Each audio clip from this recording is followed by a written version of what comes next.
பிஸ்மில்லா என்று ஆரம்பம் செய்யுங்கள்.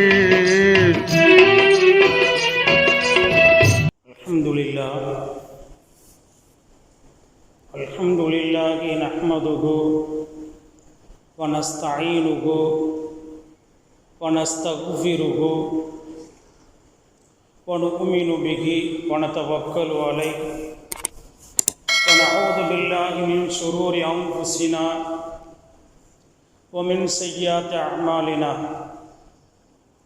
மன் யஹ்திஹில்லாஹு ஃபலா முதில்ல லஹு ومن يضلل فلا هادي له ونشهد أن لا إله إلا الله وحده لا شريك له ونشهد أن سيدنا نبينا مولانا محمدا عبده ورسوله. فقد قال الله تعالى في القرآن العظيم وفي الفرقان المجيد: يا أيها الذين آمنوا أطيعوا الله وأطيعوا الرسول إلى آخر آية. قال النبي صلى الله عليه وسلم: عليكم بسنتي وسنة خلفاء راشدين ومهديين، أو كما قال صلى الله عليه وسلم: اللهم صل على سيدنا محمد شمس الأنبياء وكتب المرسلين تاج الأمة شفيع المذنبين شفيع اليوم القيامة الله يا هادي. அகிலத்தை படைத்து அகிலத்தில் உள்ளவர்களுக்கு தேவையான அத்தனைகளையும் தடையில்லாமல் தேவைக்கு தக்க வழங்கி கொண்டிருக்கக்கூடிய எல்லாம் வல்ல அல்லாஹ்வுக்கு எல்லா புகழும் உண்டாகட்டுமாக. அந்த அல்லாஹ்வினால் அனுப்பப்பட்ட இறுதி தூதர் நபிகள் நாயகம் ஸல்லல்லாஹு அலைஹி வஸல்லம் அவர்களின் மீதும் அவர்களுடைய குடும்பத்தார்களின் மீதும் ஸலவாத்தும் சலாமும் உண்டாகட்டுமாக. ஸல்லல்லாஹு அலைஹி வஸல்லம் அவர்களை பின்பற்றிய சஹாபா பெருமக்கள், தாபியீன்கள், தபா தாபியீன்கள், கண்டதே காட்சி கொண்டதே கொள்கை என்று இல்லாமல் கொண்ட கொள்கையிலே இறுதி வரை உறுதி மாறாது இன்னுயிரை நீர்த்த வீரமிக்க சுகதாக்கள், அல்லாஹ்வுடைய அருளை அள்ளி பருக வேண்டும் என்று ஆவலோடும் ஆசையோடும் அன்போடும் வந்து கொண்டிருக்கக்கூடிய கேட்டுக்கொண்டிருக்கக்கூடிய உலகெங்கும் இருக்கக்கூடிய அத்தனை மக்களின் மீதும் இறைவா உன் அருளை பொழியச் செய்வாயாக. நாளை மறுமையிலும் உன்னுடைய பேர் அருளுக்கு சொந்தக்காரர்களுடைய பட்டியலில் எங்களை சேர்த்திடுவாயாக. வாழும் காலகட்டத்தில் களிமாவோடு வாழ்ந்து மரணிக்கக்கூடிய தருணத்திலே களிமாவை மொழிந்து மரணிக்கக்கூடிய பாக்கியத்தை எங்களுக்கு மட்டும் என்று சொல்ல மாட்டேன், எல்லா முஸ்லிம்களுக்கும் அந்த நசீபாக்கி தந்து அருள் புரிவாயாக. வாழுகின்ற காலகட்டத்தில் ஆரோக்கியத்தோடு ராகத்தோடு வாழச் செய்து மருத்துவமனைகள் கஷ்டம் அதன் சிரமங்களிலிருந்து எல்லா மக்களையும் பாதுகாத்து அருள் புரிவாயாக. அன்பிற்கு உரித்தானவர்களே, ஒரு மார்க்க மேதைகளில் சிறந்த மார்க்க மேதையாக உலமாக்களால் சொல்லப்படக்கூடிய ஒரு மாமேதை சையது சுலைமான் ஆலிம் நத்வி அவர்கள் ஒரு நூலை, ஒரு கித்தாபை எழுதியிருக்கிறார்கள். அந்த கித்தாபு 1000 பக்கங்களை கொண்டது. அதிலே பல செய்திகளை, பல அவர்களுக்கு தெரிந்த மார்க்க சம்பந்தமான பல செய்திகளை எல்லாம் அதிலே பதிவு செய்திருக்கிறார்கள். அதிலே ஒரு செய்தி, அண்ணலம் பெருமான் நபிகள் கோமான் ஸல்லல்லாஹு அலைஹி வஸல்லம் அவர்களை பற்றி அந்த கித்தாபில் இப்படி கூறுகிறார்கள்: ஸல்லல்லாஹு அலைஹி வஸல்லம் அவர்கள் உலக கண்ணாடி. கண்ணாடியிலே நாம் நிற்கின்ற பொழுது முகத்தை நாம் பார்த்து சரி செய்து கொள்கிறோம். கண்ணாடியை பார்த்து தலையை நாம் சரி செய்து கொள்கிறோம். அதே போன்று பெருமானார் அவர்களை பார்த்து மன்னர்கள் சரி செய்து கொள்ளலாம். தலைவர்கள் சரி செய்து கொள்ளலாம், குடும்ப தலைவர்கள் சரி செய்து கொள்ளலாம், வியாபாரியாக இருக்கட்டும் யாராக இருக்கட்டும் அவர்கள் தங்களை சரி செய்து கொள்ளலாம் என்று அதிலே பதிவு செய்து இருக்கிறார்கள். அண்ணல பெருமான் ரசூலுல்லாஹி ஸல்லல்லாஹு அலைஹி வஸல்லம் அவர்கள் சொல்லுவார்கள், காலங்கள் மாறினாலும் தீனிலே ஷரியத்திலே நாம் நிலையாக இருக்க வேண்டும். காலம் மாறுவது, நாமும் ஷரியத்திலிருந்து மாறிக்கொள்ளக்கூடாது. ஷரியத்திலே நிரந்தரமாக நாம் நேமமாக இருக்க வேண்டும் என்று அண்ணல பெருமான் ரசூல் ஸல்லல்லாஹு அலைஹி வஸல்லம் அவர்கள் சொல்லுவார்கள். ஒரு கிராமவாசி வருகிறார், வந்து பெருமானார் அவர்களிடத்தில் கேட்கிறார். என்ன கேட்கிறார்? நாயகமே, எனக்கு சுருக்கமாக அதே நேரத்தில் முக்கியமான செய்தியை எனக்கு தாங்கள் சொல்ல வேண்டும். ரொம்பவும் விரிவான செய்தி அல்ல, சுருக்கமாக எனது மனதிலே பதிவாகக்கூடிய அதே நேரத்தில் முக்கியமான செய்தியாக எனக்கு சொல்லுங்கள் என்று பெருமானார் அவர்களிடத்திலே ஒரு தோழர் கோரிக்கை வைக்கின்ற பொழுது பெருமான் ஸல்லல்லாஹு அலைஹி வஸல்லம் அவர்கள் என்ன சொன்னார்கள், என்ன உபதேசம் செய்தார்கள் தெரியுங்களா? குல் ஆமன்து பில்லாஹி வ ரசூலிஹி சும்மஸ்தகீம். குல் நபியே ஸல்லல்லாஹு அலைஹி வஸல்லம் சொன்னாங்க, குல் நீங்கள் சொல்லுங்கள், ஆமன்து பில்லாஹ் அல்லாஹ்வை கொண்டு ஈமான் கொண்டேன், வ ரசூலிஹி நபிகள் நாயகம் ஸல்லல்லாஹு அலைஹி வஸல்லம் அவர்களை கொண்டு ஈமான் கொண்டேன், சும்மஸ்தகீம் அதிலேயே இந்த மார்க்கத்திலேயே நிலையாக இரு. காலங்கள் மாறுகின்ற பொழுது நீ விலகி செல்லக்கூடாது, ஷரியத்தை விட்டு தூரமாக இருக்கக்கூடாது என்று நபிகள் நாயகம் ஸல்லல்லாஹு அலைஹி வஸல்லம் அவர்கள் 1400 ஆண்டுகளுக்கு முன்பு சொன்னார்கள். பெருமான் ரசூலுல்லாஹி ஸல்லல்லாஹு அலைஹி வஸல்லம் அவர்களுக்கு தெரியாதா? காலங்கள் மாறும். பெருமானார் அவர்களுக்கு 1400 ஆண்டுகளுக்கு முன்பு தெரியும், காலங்கள் மாறும். சொன்னாங்க, என்ன சொன்னாங்க? வஸயராக்கும் இக்திலாஃபன் கஸீரா, எனக்கு பின்னால் உள்ள மக்கள் வருவார்கள், பார்ப்பார்கள். இக்திலாஃபன் கஸீரா, மக்களுக்கு மத்தியில் கொஞ்சம் நெஞ்சம் அல்ல, எக்கச்சக்கமான கருத்து வேறுபாடுகளை நீங்கள் பார்ப்பீர்கள். அண்ணல பெருமான் ரசூல் ஸல்லல்லாஹு அலைஹி வஸல்லம் அவர்கள் சொல்லி இருக்கிறார்கள். எப்படிங்க? 1400 ஆண்டுகளுக்கு முன்பு தெரியும் சொன்னாங்க. இக்திலாஃபன் கஸீரா, பல கருத்து வேறுபாடுகள் இருக்கத்தான் செய்யும், அதை பார்ப்பீர்கள். அப்ப பெருமான் ரசூலுல்லாஹி ஸல்லல்லாஹு அலைஹி வஸல்லம் அவர்களுக்கு தெரியாதா? தெரியும். ஆனால் நீங்கள் பார்க்கின்ற பொழுது 50 வருஷத்துக்கு முன்னாடி வாழ்ந்த மக்களையும் அவர்களுடைய வாழ்க்கை தரத்தையும் இப்பொழுது நாம் வாழக்கூடிய வாழ்க்கையையும் வாழ்க்கை தரத்தை நீங்கள் பாருங்கள், பார்க்கின்ற பொழுது மாறுபட்டு இருக்கிறது இல்லைங்களா? மாறுபட்டு இருக்கிறது. எப்படிங்க? ஒரு 50 வருஷத்திற்கு முன்னாடி ஒரு மையத்தை செய்தி நம்ம சொன்னா என்னப்போ வெளிநாடுகளிலே அல்லது சிலர்களுக்கு என்ன செய்ய, உடனே அந்த மையத்து செய்தி கிடைக்காது. எப்படி? அந்த மையத்தை அடக்கம் செய்த பிறகு, எப்படிங்க, முன்கண்ணக்கெல்லாம் கேள்வியெல்லாம் கேட்ட பிறகு 1 நாள் 2 நாள் கழித்த பிறகுதான் அந்த இறந்தனுடைய செய்தி கிடைக்கும் இல்லைங்களா? அப்ப இறந்து 2ஆம் நாளுக்கு பிறகு அல்லது 3ஆம் நாளுக்கு பிறகு இன்னால் இல்லாகி இன்னா இலைகி ராஜிவும் சொல்லுவோம். அப்படிப்பட்ட ஒரு 50 வருஷத்துக்கு முன்னாடி ஒரு காலம் இருந்தது இல்லைங்களா? ஆனா இன்னைக்கு நீங்க பார்க்கின்ற பொழுது அப்படி இருக்கிறதா? கிடையாது. எப்படிங்க? உடல்நிலை சரியில்லை, அன்கண்டிஷனாக இருக்கிறார். அது மட்டுமல்ல, ரூஹ் பிரிந்து கொண்டே இருக்கிறது. எப்படிங்க? ரூஹ் வாட்ஸ்அப்ல வருகிறது, ரூஹ் பிரிந்து கொண்டே இருக்கிறது. எப்படி? காலில் ஜில்லுண்டு ஆகிவிட்டது, கை ஜில்லுண்டு ஆகிவிட்டது. அது மட்டுமல்ல, என்ன செய்தி? சற்று நேரத்தில் அவர்களுடைய ரூஹ் பிரியப்படும் என்று எதிர்பார்க்கப்படுகிறது. துஆ செய்யுங்கள். பார்க்கிறோமா இல்லையா? அப்ப 50 வருஷத்திற்கு முன்னால் எப்படி? அப்ப 50 வருஷத்திற்கு பின்னால் இப்பொழுது நாம் இருக்கிறோம்.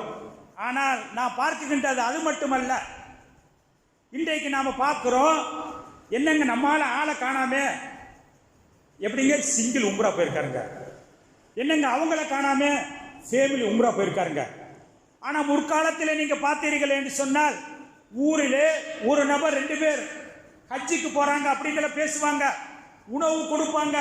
உறவுகளில் விரிசல் உள்ளவர்களை போய் சந்தித்து நான் ஏதாவது தவறு செய்திருந்தால் மன்னித்துக் கொள்ளுங்கள், நீங்கள் செய்திருந்தால் நான் மன்னித்துக் கொள்ளுகிறேன் என்று என்ன செய்வார்கள்? பேசி விருந்துக்கு வாருங்கள், சாப்பிட்டு துவா செய்யுங்கள். மட்டுமல்ல, பள்ளியிலே அழைக்கப்படும், அவர்களுக்காக சொற்பொழிவுகள் நிகழ்த்தப்படும். அதாவது ரயில்வே ஸ்டேஷன் வரை அழைத்தலாம் செல்லப்படும். ஆனால் இன்னைக்கு நீங்கள் பார்க்கின்ற பொழுது அப்படி கிடையாது. எப்படிங்க? நவீன வசதிகள் எப்படிங்க இன்றைக்கு நாம் பார்க்கின்ற பொழுது நினைக்கிறார், பார்த்தா எங்க இருக்காங்க? மக்காவில் இருக்காருங்க. எப்படிங்க நம்ம போட்டோவை பார்க்கிறோம், மக்காவில் இருக்கிறாங்க, மதீனாவில் இருக்காருங்க. அப்ப உம்ராக்கள் செய்யறது அதிகமாக இருக்கிறது, ஹஜ் செய்யறது அதிகமாக இருக்கிறது. காலங்கள் மாறி இருக்கிறது, அறிவியல் வளர்ந்திருக்கிறது, பொருளாதாரம் பெருகி இருக்கிறது. ஆனால் நாம் ஷரியத்தை விட்டு விலகி இருக்கக்கூடாது.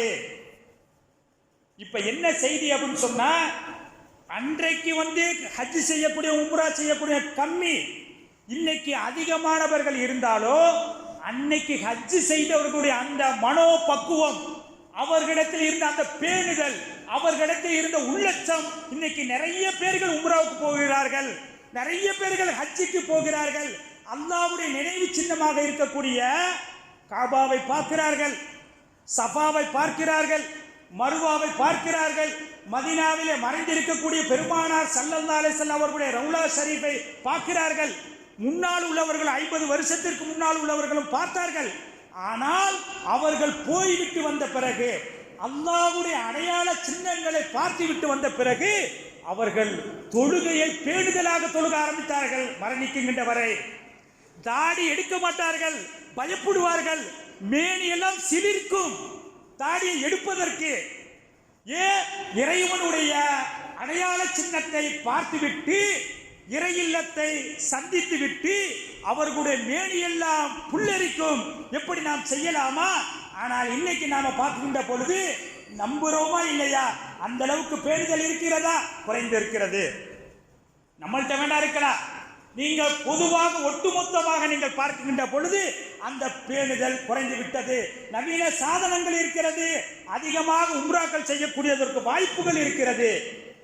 ஆனால் அந்த பேணுதல், அந்த சரியத்தில் இருந்த அந்த உச்சகட்டம் குறைந்து விட்டது.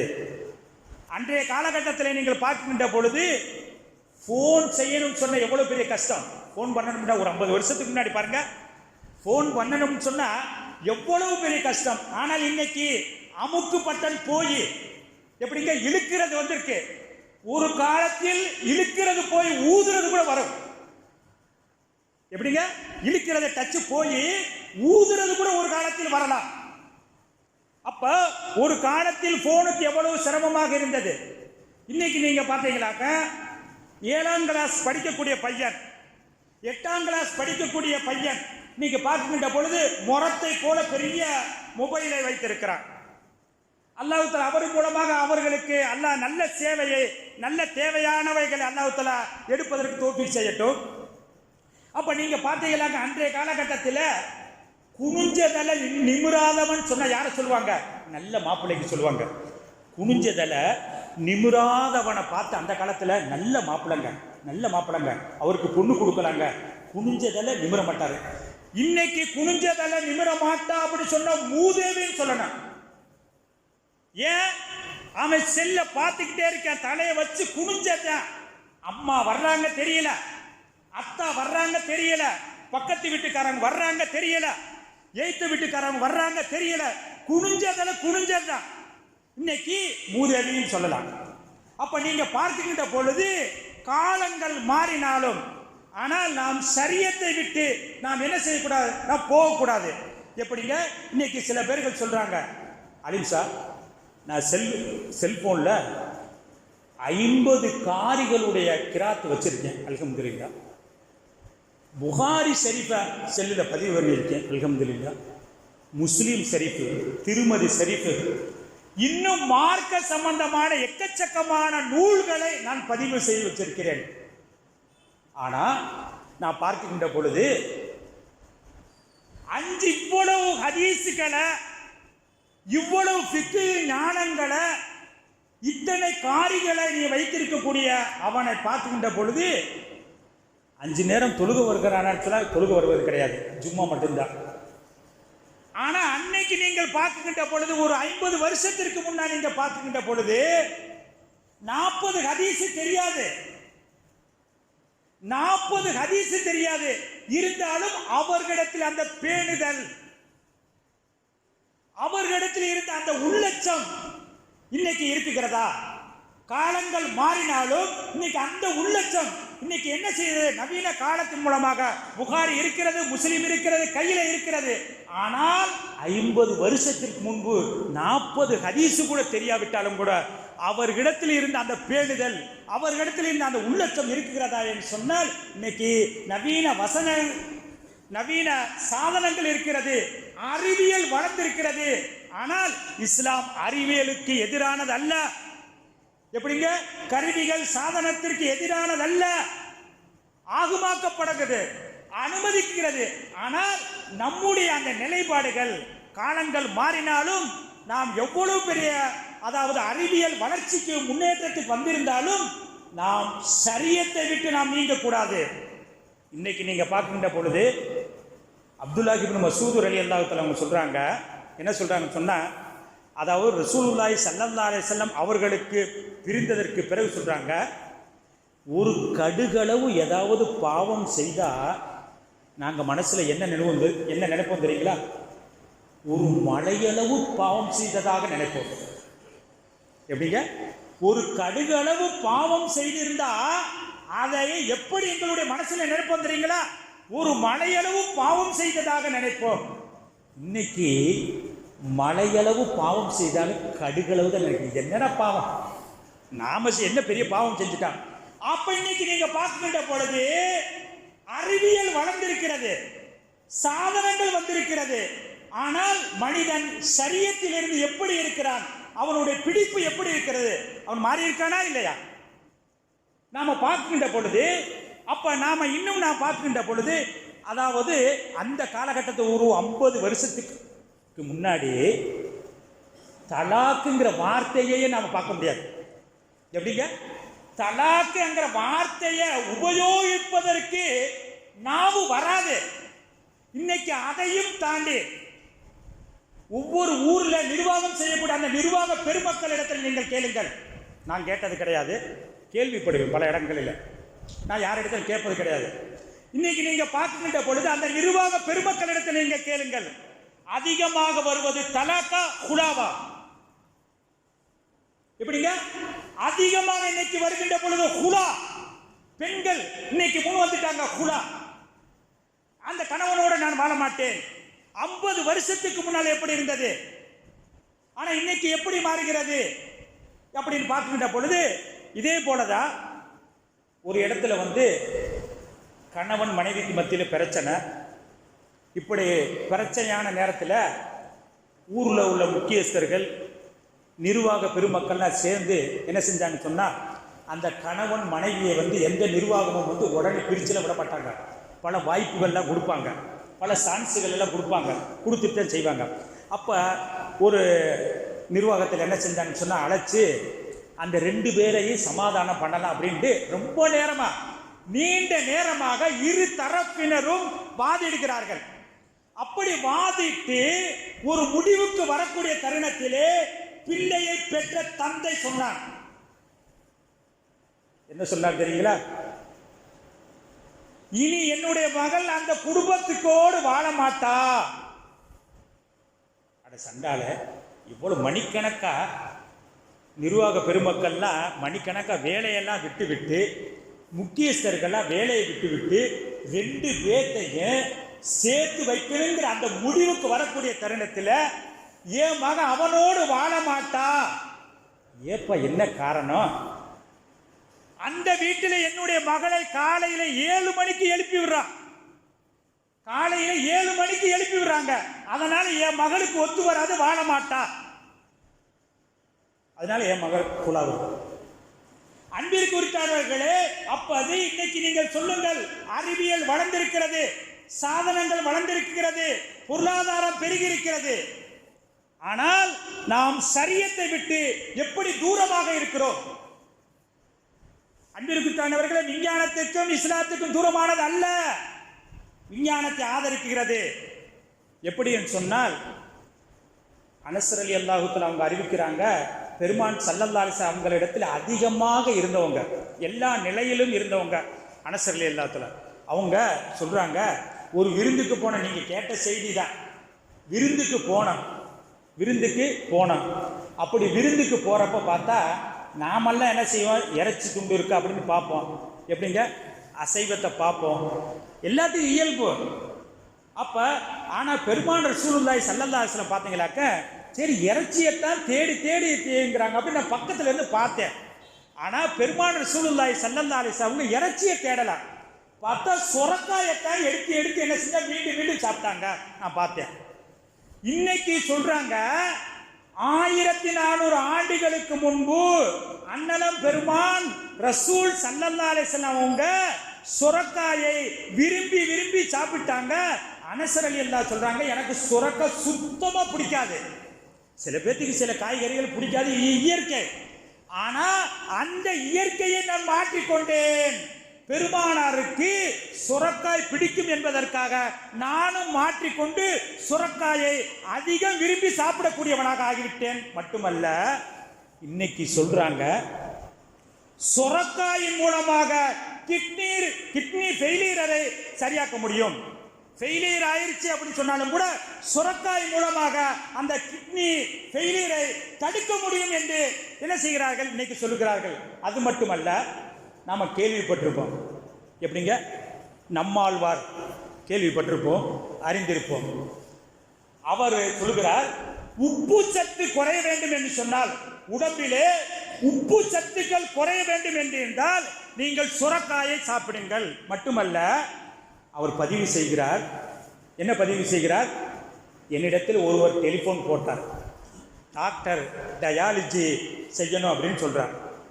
அப்ப அதுக்கு என்ன செய்யணும் சார் அப்படின்னு அவங்க சொன்னாங்க. யாரு, நம்மாழ்வார் சொன்னாராம். எப்படி, 5 நாளைக்கு சுரக்காயை சாப்பிடுங்கள். எப்படி வேண்டாலும் சுரக்காயை அவிச்சு சாப்பிட்டாலும் சரி, அல்லது கூட்டா சாப்பிட்டாலும் சரி, 6 நாளைக்கு நீங்கள் 5 நாளைக்கு சாப்பிடுங்கள். 6வது நாள் யார் உங்களை டயாலிஜி செய்யணும் அப்படி சொன்னாங்களோ அந்த டாக்டரை போய் பாருங்க.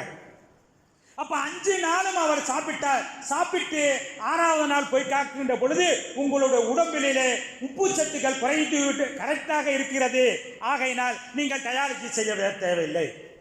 1400 ஆண்டுகளுக்கு முன்பு, இன்னைக்கு நேற்றல்ல, 1400 ஆண்டுகளுக்கு முன்பு அண்ணல் பெருமான் ரசூலுல்லாஹி ஸல்லல்லாஹு அலைஹி வஸல்லம் சொல்றாங்க, சுரக்காயை சாப்பிடுங்க. அப்ப என்ன தெரியுது, அதன் மூலமாக இன்னும் நிறைய பிரயோஜனங்கள் இருக்கிறது. அப்ப நம்ம இஸ்லாம் விஞ்ஞானத்துக்கு என்ன அறிவியலுக்கு தூரமானது அல்ல, எதிரானது அல்ல. விஞ்ஞானத்தை ஆதரிக்கிறது, அறிவியலை ஆதரிக்கிறது. அதே நேரத்தில் இஸ்லாமியர்களை பார்த்து இஸ்லாம் சொல்கிறது, காலங்கள் வளர்ந்தாலும் எப்படிங்க, கருவிகள் வந்தாலும் நாம் என்ன செய்யக்கூடாது, இஸ்லாத்தை விட்டு ஷரியத்தை விட்டு நீங்க கூடாது. நீங்க சொல்லலாம், இன்னைக்கு பாருங்க நவீன சாதனங்க, சுவிட்ச போட்டா பூமியில இருந்து தண்ணி வருது சொல்லலாம், உண்மைதான். ஆனால் நான் சொல்லுகிறேன், அன்றைக்கு அந்த கிணத்தின் மூலமாக இறைத்தார்களே, அவர்களிடத்தில் இருந்த ஆரோக்கியம் இன்னைக்கு சுவிட்ச போட்டா வருகிறது அவர்களிடத்தில் இருக்கிறதா? 50 வருஷத்துக்கு முன்னால் பெண்களுக்கு அதிகமாக சுகப்பிரசவம் ஆனது. இன்னைக்கு நவீன சாதனங்கள் இருக்கிறது, அறிவியல் வளர்ந்திருக்கிறது. ஆனால் சுகப்பிரசவம் இன்னைக்கு நடக்குகிறதா? அதிகமாக நிகழ்கிறதா? அதிகமாக எது நிகழ்கிறது? அப்ப அன்பிற்குரித்தானவர்களே, இப்படி காலத்திற்கு தக்கவாறு மாறும் நவீன சாதனங்கள் வளரும், அறிவியல் வளரும். இஸ்லாமியர்களே, எந்த நேரத்திலும் எப்படி என்று சொன்னால், ஒரே ஒரு செய்தியை சொல்லி நிறைவு செய்கிறேன். சமீபத்தில் நான் பார்த்தேன், ஒருவர் என்ன செஞ்சார், தவாப் செஞ்சார். எப்படிங்க, ஐபோனை வச்சுக்கிட்டு தவாப் செஞ்சார். தவாப் செய்கின்ற பொழுது என்ன செஞ்சு, செல்ஃபி எடுத்துக்கிட்டே தவாப் செஞ்சார். நம்ம பார்க்குறோமே இல்லை, ஹஜ்ருல் அஸ்வத் கல் வந்தா என்ன செய்வாங்க, கையை தூக்கி அல்லாஹ் அக்பர் சொல்லுவாங்க. அப்ப இவர் செல்ஃபி எடுத்துக்கிட்டு இருக்கின்ற பொழுது இப்படி அல்லாஹ் அக்பர் சொல்லக்கூடிய தருணத்தில் என்ன செய்ய, வேற ஒரு செல்லை தட்டி விட்டார். இப்ப தட்டி விட்டனையே அந்த செல்போன் போயிருச்சு. பொதுவா அந்த இடத்துல என்ன செய்யும், மக்கள் கூட்டம் அதிகமா இருக்கு. ஏண்டா, தவாப் முடிஞ்சவங்க அங்கிருந்து வெளியே போவாங்க, அதாவது அந்த இடத்துல தக்பீர் சொல்லுவாங்க, இதுல நமக்கு தெரிஞ்சது. அப்ப அந்த நேரத்தில் ஐபோன் விழுந்த உடனேயே என்ன செஞ்சு அந்த போன் காணா போயிடுச்சு. அப்ப சொன்னாங்க ஐபோன் போயிடுச்சுங்க, ஐபோன் போயிடுச்சு. ஐபோன் மட்டும் போல உம்ராவும் போயிடுச்சு. அப்ப என்ன பூரா எல்லாம் போயிடுச்சு. ஆனால் அன்றைய காலகட்டத்தில் 50 வருஷத்துக்கு முன்னாடி தவாப் செய்கின்ற பொழுது அந்த ஐபோன் இல்ல, ஆனால் அவர்களிடத்தில் இந்த உள்ளம், அந்த அச்சம் எடுபட்டு போச்சே இல்லையா? ஆகையினால் நான் பார்க்கின்ற பொழுது, இன்னைக்கு நீங்கள் பார்க்கின்ற பொழுது அல்லாஹ் சொல்றா லா யமஸ்ஸஹு இல்லல் முத்தஹஹிரூன், குர்ஆனை பரிசுத்தவான்களை தவிர வேற யாரும் ஓதக்கூடாது இன்னைக்கு சொல்றாங்க. குர்ஆனை என்னங்க செல்போன்ல எடுத்துட்டு ஓதுறாங்க, செல்ல கக்கூசுக்கு எடுத்துட்டு போறோம். அப்ப செல்போன்ல நாங்க ஓதலாம், எதுக்கு ஒழு தேவையா? லா யமஸ்ஸஹு இல்லல் முத்தஹஹிரூன், ஷரியத்தை விட்டு நாம் எவ்வளவு காலங்கள் மாறினாலும் ஷரியத்தை விட்டு நாம் தூரமாக கூடாது. ஷரியத்தோடு இணைந்திருப்போம், அந்த மலையில் நனைந்திருப்போம். எல்லாம் அல்ல அல்லாஹ் நம்மவர்களுக்கு உயர்வான இடமாக இருக்கக்கூடிய அந்த ஜன்னத்துல் ஃபிர்தௌஸ் என்ற உரித்தான இடமாக நம்மவர்களுக்கு ஆக்குவானாக. வாஹிர் தவானில் அல்ஹம்துலில்லாஹி ரப்பில் ஆலமீன். அஸ்ஸலாமு அலைக்கும் வரஹ்மத்துல்லாஹி தஆலா வ பரகாத்துஹு.